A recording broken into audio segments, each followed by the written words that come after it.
Welcome back to English Learning. Today I will explain articles, its types, and its uses. Before starting the video, if you have not subscribed to my channel, then please click on the subscribe button and bell icon. So, let's get started. What are articles? An article is a word used to modify a noun. The word that defines a noun either as specific or general is called an article. An article is an adjective because they are used to point out or refer to nouns. Now, there are two different types of articles, definite article and indefinite article.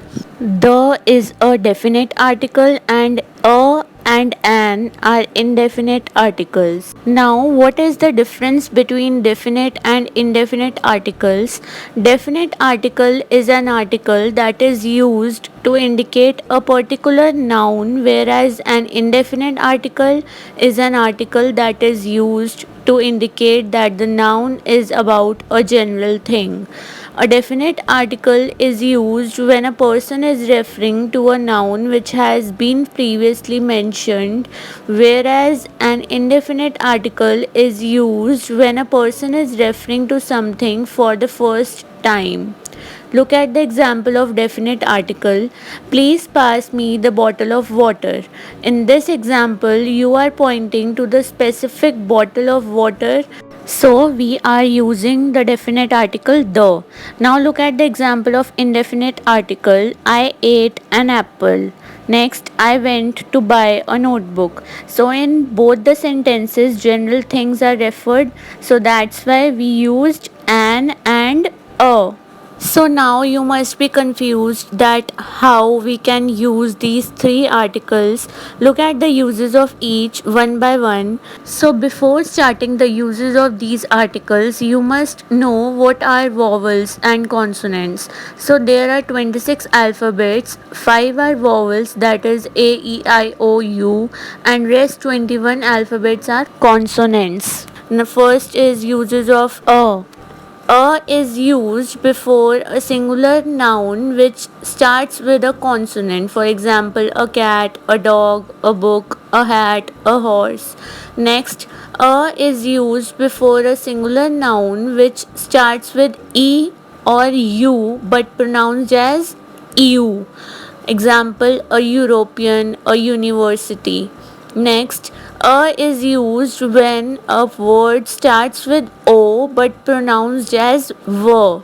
For example, a 1 rupee note, a one-eyed man. Next are the uses of an. An is used with words that begin with a vowel sound. For example, an apple, an egg, an eye, an umbrella, etc. Next, an is used before a noun starting with silent h. For example, an honest man, an hour, an honor, etc. Next, an is used with words that starts with a consonant but pronounced as a vowel. For example, an MP, an MA, an MTech, an MBA. So the mentioned words begin with M and has an EM sound where E is a vowel. That's why we use an before these words. Next are the uses of the. The is used to refer to a specific or particular noun. For example, please pass me the bottle of water. Next, to denote a group of people. Example, we should help the poor people. Next, with the names of water bodies like seas, rivers, oceans, for example, the Ganga, the Pacific Ocean, the Arctic Ocean. Next, with the names of geographical areas, for example, the north, the west, the east, the northeast. Next, with the names of holy books and epics, for example, the Gita, the Ramayana, the Mahabharata. Next, with the names of famous buildings, for example, the Red Fort, the White House, the Eiffel Tower. Next, with the names of deserts, forests, gulfs, peninsulas, for example, the Sahara, the Persian Gulf, the Black Forest. Next, with the points on the globe, for example, the equator, the North Pole. So, in short, today I have explained the meaning of articles. Articles are the words used before a noun and also they modifies noun. Then I have explained the types of articles, what is definite article and indefinite article, then their uses. So that's all for now. Stay tuned and please subscribe to my channel. Thank you.